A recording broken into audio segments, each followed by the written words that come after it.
हम तुम्हें एक कहानी सुना रहे हैं जो तुम्हारे दिल को छू जाएगी। यह कहानी मालवा राज्य की है, जहां एक समझदार और न्यायप्रिय राजा विक्रमादित्य राज करते थे। उनकी एकमात्र संतान राजकुमारी सुरभि अपार सुंदरता की धनी थी। उसकी सुंदरता के चर्चे दूर दूर तक थे और कई राज्य के राजकुमार उससे विवाह करना चाहते थे, मगर सुरभि को अपनी सुंदरता पर इतना घमंड था कि वह किसी को अपने योग्य नहीं मानती थी। उसे लगता था कि उसकी सुंदरता इतनी विशेष है कि उसे पाने का हकदार कोई नहीं है। राजा विक्रमादित्य अपनी बेटी के इस घमंड से चिंतित थे। उन्हें डर था कि सुरभि का यह घमंड उसे कभी न कभी मुसीबत में डाल देगा। इसलिए राजा ने अपनी बेटी को यह सबक सिखाने का निर्णय लिया। उन्होंने अपने पड़ोसी राज्य के राजा रघुवीर के साथ मिलकर एक योजना बनाई। एक दिन दरबार में राजा ने घोषणा की कि सुरभि का विवाह उस व्यक्ति से होगा जो अगले दिन राज्य में सबसे पहले आएगा, चाहे वह किसी भी स्थिति का हो। अगले दिन जब सूरज की पहली किरण धरती पर पड़ी तो राज्य में सबसे पहले आने वाला व्यक्ति एक साधारण लोहार रघु था। राजा ने अपनी घोषणा के अनुसार रघु से सुरभि का विवाह कर दिया। सुरभि इस फैसले से नाराज और अपमानित थी, मगर उसके पास कोई विकल्प नहीं था। विवाह के बाद राजा ने रघु और सुरभि को राज्य छोड़ने का आदेश दिया ताकि वे एक साधारण जीवन जी सकें।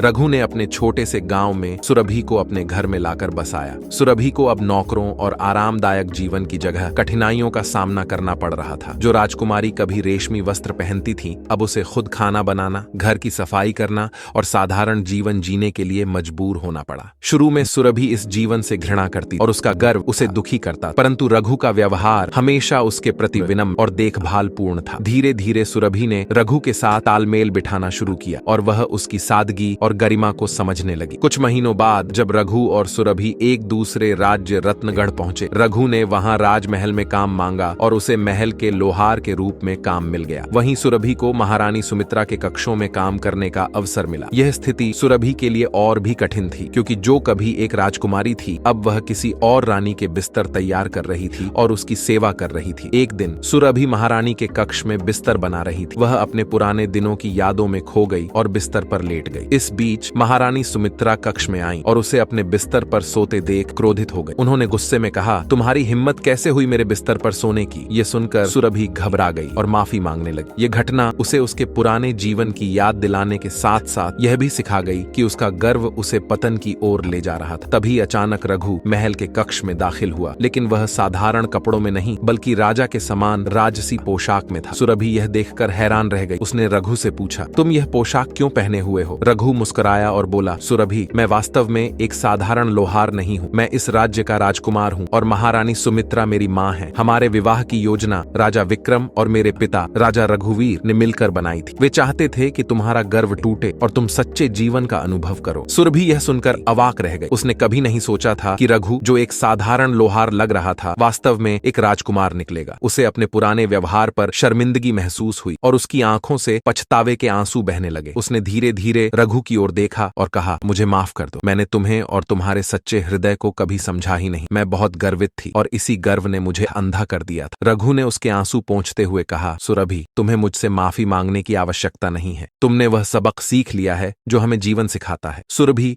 अब केवल एक सुंदर राजकुमारी नहीं बल्कि एक समझदार और विनम्र महिला बन चुकी थी। दोनों ने मिलकर रत्नगढ़ पर शासन किया और चैनल को सब्सक्राइब करें।